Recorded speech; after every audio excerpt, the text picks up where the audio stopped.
Кратки најави за денешниот дневник. Перчо Божиновски е новиот председател на Советот на општина Охрид.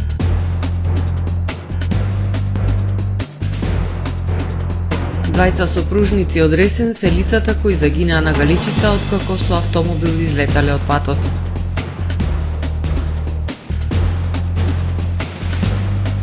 Уметничките дела на Танко Сарески и Ирена Заневска ги воодушевуваат туристите во Охрид.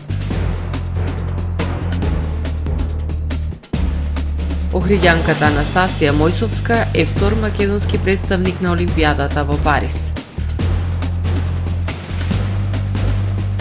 Лидерите на Европската Унија не успеа да се договорат за челните функции на европските институции. Со содржините во дневникот започнуваме по временската прогноза. Останете со нас.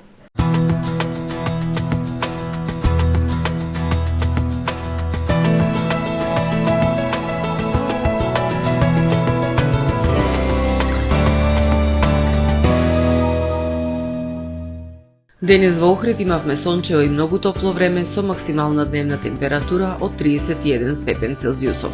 Во среда над југоисточна Европа ќе се наоѓа центар на поле на висок воздушен притисок, кој што во југоисточна и источна Европа и во поголем дел од Апенинскиот и Балканскиот полуостров ќе услови претежно сончево и многу топло време со дневни температури кои што ќе бидат во пораст.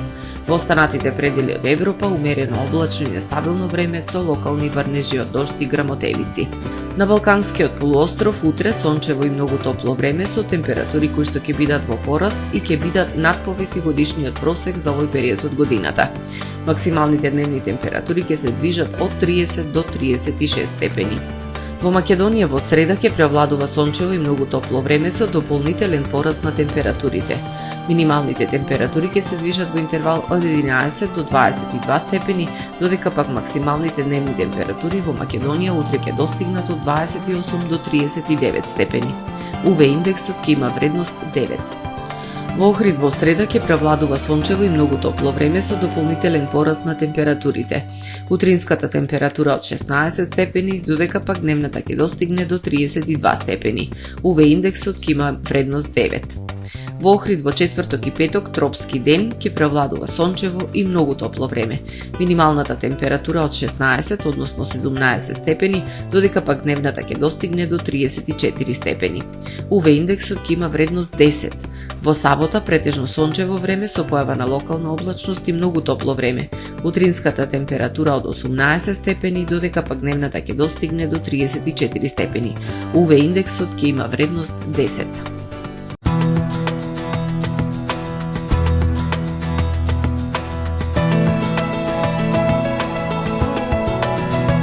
Гледавте Метео на ТВМ по соработка со Трпе Инвест.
Тамаро е 25 години охридски водечки лидер и препознатлив бренд.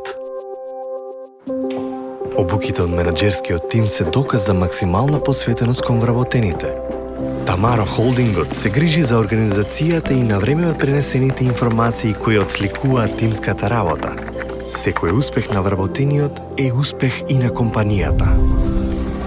Маркетите располагаат со производи со висок квалитет од секакви брендови по одлични цени. вкусните печива од Ана Бела пекарата се веќе омилен појадок на многу потрошувачи во Охрид. Ана Бела кујната услужува голем број на потрошувачи и компании.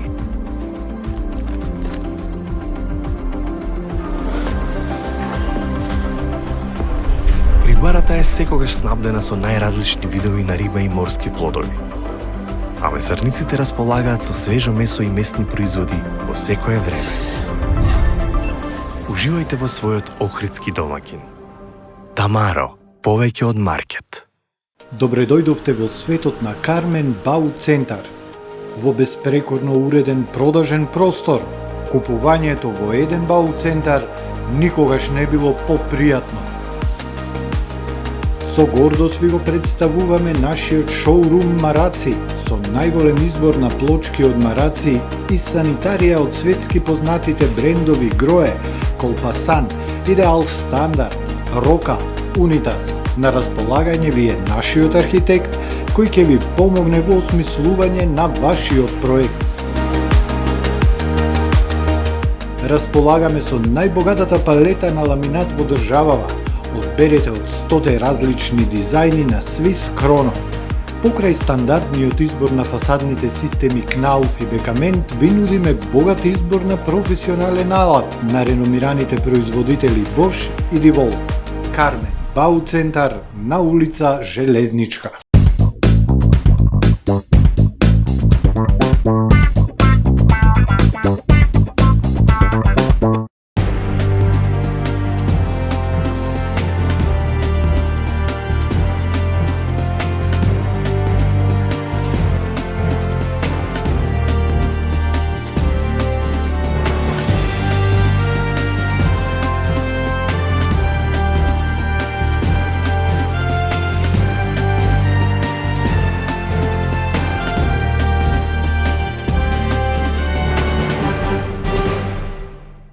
Добар ден, прво издание на Дневникот на ТВМ.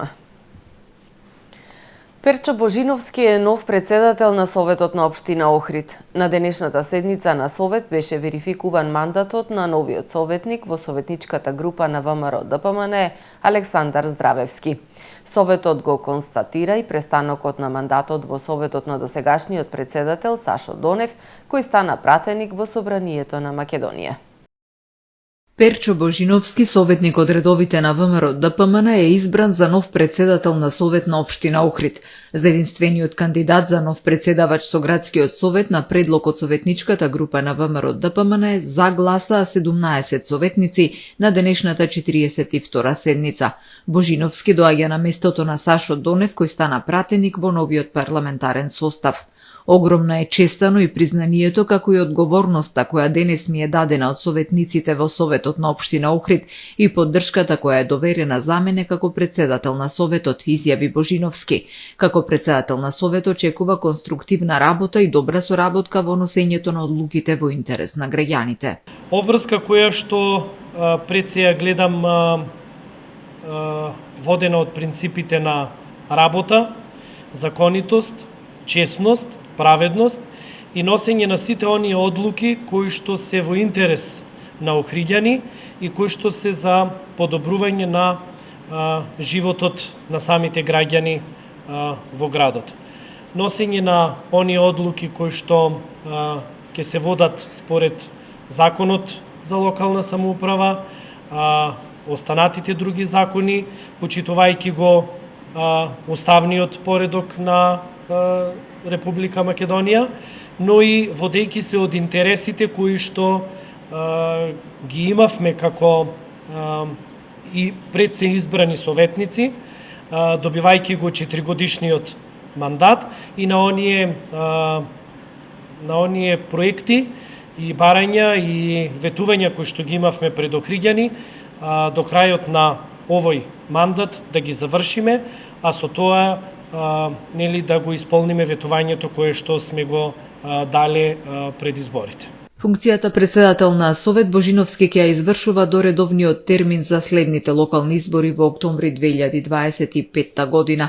На денешната седница беше констатиран и престанокот на мандатот на Сашо Донев како член на Советот поради неспојивост со функцијата пратеник во Собранието. Советниците го верификуваа мандатот на новиот член на Совет Александар Здравевски, кој беше кандидат за советник на листата од ВМРО ДПМН на последните локални избори. Здравевски ја прочита свечената изјава со која се обврза на почитување на правата и должностите како советник и дека истите ќе ги извршува согласно уставот и законите. 4,5 часа траела операцијата на планинарската спасителна служба за извлекување на безживотните тела на сопружниците од Ресен, кои со своето возило излетале од патот Охрид-Отешево преку Галичица во провалија длабока 150 метри. Сопружници од Ресен на возраст од 59 и 56 години се жртвите во несреќата на регионалниот пат Охрид-Отешево кој води низ националниот парк Галичица. Тие со патничко возило Volkswagen Golf излетале од патот во провалија длабока 150 метри кај местото викано Превој. Возилото го лоцираа полициски службеници со помош од параглайдеристи, во чија близина биле пронајдени и телата на починатите.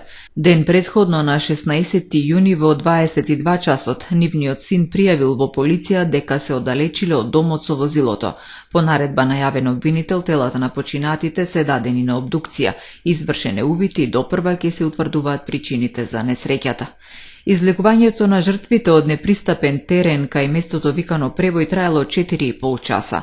Акцијата била една од покомплексните која досега е извршила планинската спасителна служба. Вклучен беше 60-70% од вкупниот капацитет и материјално-технички и човечки со кој што располагаме, бидејќи стануваше збор за техничко излекување, 150 метри провалија, нагибот од некаде 75-80 степени, од самиот асфалтен пат, дури возилото не се ни гледаше, бидејќи конфигурацијата многу стрмна. Ова е уште еден, ајде можам да речам, доказ дека волонтерските служби кои делуваат и се опремени по меѓународни стандарди се многу сериозен партнер на државните институции и мора така да бидат третирани, затоа што вчера се покажа дека онаму каде што останатите институции кои се надлежни за вакви ситуации се немојни, настапуваме ние и едноставно сме тие кои што им помагаме. Регионалниот пат Охрид-Отешево преку Галичица во зима е затворен за сообраќај како небезбеден. Планинската спасителна служба во зимскиот период има десетици интервенции на извлекување на заглавени возила на овој пат, но ова е прв случај на извлекување загинати лица. Евидентни се оштетувања на заштитните браници, сигнализацијата и така натаму. Меѓутоа не е наше да го оценуваме до кој степен е безбеден или небезбеден. Ние сме тука да интервенираме онаму каде што е потребно да помогнеме и на институциите и на граѓаните. Од Националниот парк Галичица се координираат со Министерството за внатрешни работи за отстранување на возилото, откако ќе завршат сите процедури кои ги врши полицијата во врска со несреќата. Од 20 до 25 јуни ќе се спроведува првото електронско пријавување на учениците за запишување во средно образование за учебната 2024-2025 година. Второто пријавување ќе биде на 1 и 2 јули до 15 часот. Со цел оптимизирање на целокупниот процес на уписи во средните училишта во Република Македонија, Министерството за образование и наука и оваа година преку дигитална услуга ќе им овозможи на учениците електронско аплицирање за упис. Пријавувањето на учениците ќе се врши преку линк до порталот за електронски услуги на Министерството за образование и наука euslugi.mon.gov.mk со специјална најава за средношколците преку сопствените кориснички сметки на schools.mk. Регистрација на системот нема да биде потребна и најавата ќе се врши исклучиво со корисничките сметки на schools.mk. Упасото за логирање, најава во системот и пополнување на пријавата ќе биде поставено со линк на страната за логирање најава. Првото електронско пријавување на учениците ќе се врши од 20 до 25 јуни до 15 часот, додека второто пријавување е на 1 и 2 јули до 15 часот, информираат од МОН. Сликарството е уметност и занает, кој бара талент, креативност и истрајност. Уметничките дела на Танко Сарески и Ирена Заневска ги воодушевуваат туристите во Охрид. Во колоритното катче, галеријата во стариот дел на Охрид, впечатливи се најразлични стилови, апстрактна уметност, но и безвременските мотиви од Охрид. Уметничките дела на Танко Саревски и Ирена Заневска ги воодушевуваат туристите во Охрид. Во колоритното катче, галеријата во стариот дел на Охрид, впечатливи се најразлични стилови, апстрактна уметност, но и безвременските мотиви од Охрид. Сликаат масло на платно, но и на стакло, изработуваат витражи и сувенири. Велат сликарството е уметност и занает, кое бара талент, креативност и истрајност. Најуникатно за академскиот сликар Танко е создавање на уметнички дела кои се ротираат во 4 страни и доловуваат 4 различни уметнички креации, за што добил и награда Златна медаља во Брисел. Најповеќе со стрикоми, тој беше исто академски сликар, еден најпознатите сликари во Југославија. И уште како академски сликар Тито и Југославија му ги купува сликите и во Скупштина уште ден денес има слики, така да уште од мали нозе со него се занимавав и така после на академија и така после изложби низ целиот свет и Азија, и Европа, и Америка. Добив наградата Златна медаља, што тие слики се вртат од 4 страни и секоја страна е слика за себе. И тие се на мотор, што ја ротира и може да смени љубителот сликата од 4 страни. Од секоја страна има слика. Пример, една слика од една страна е Адам и Ева, од другата страна е папагали шума, кој ќе изротирате тоа е јаболкото и змијата и од 4-та божанство.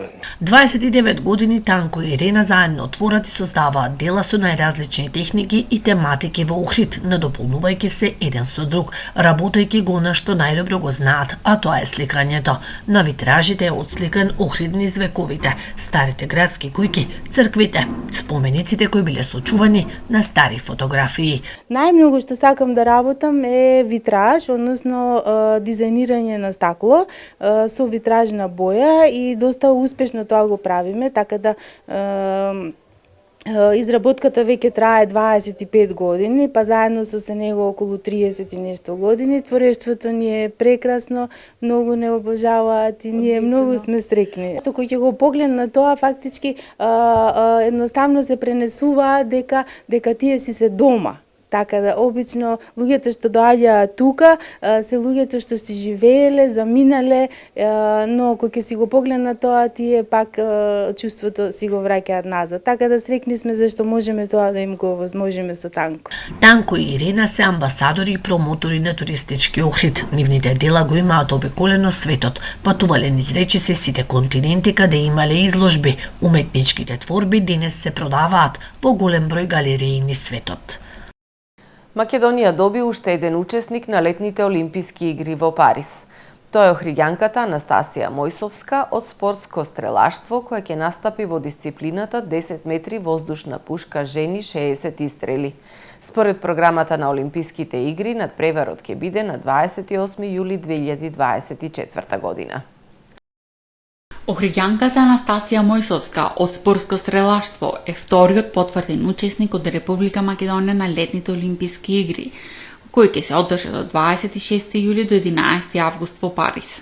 Македонската спортска стрелачка федерација соопшти дека информацијата е потврдена од Интернационалната спортска стрелачка федерација пред неколку дена. Мојсовска ќе се надпреварува во дисциплината 10 метри воздушна пушка жени 60 стрели, а според програмата на Олимписките игри ќе настапи на 28 јули. Овој е голем успех на Анастасија Мојсовска, воено е голем успех за спортското стрелаштво и за Македонија.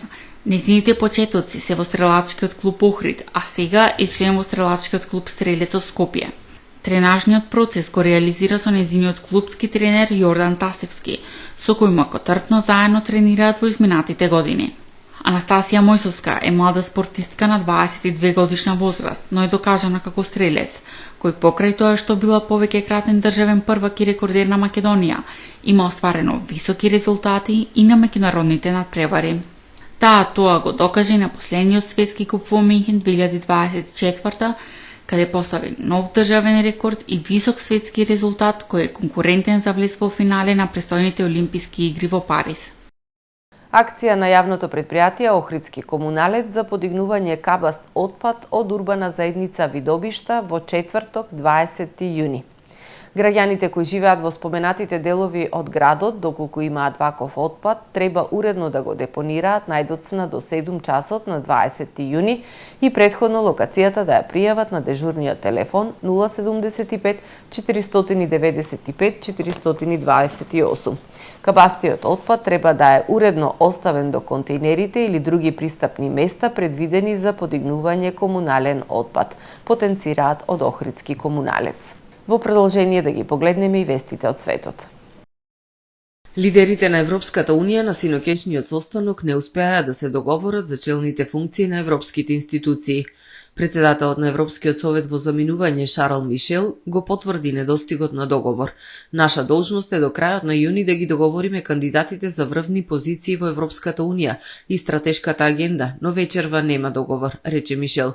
Иако претходно имаше неформален договор, се промени кога лидерите на земјите или владите кои доаѓаат од Европскиот народен блок побарале удел во функцијата председател на Европскиот совет.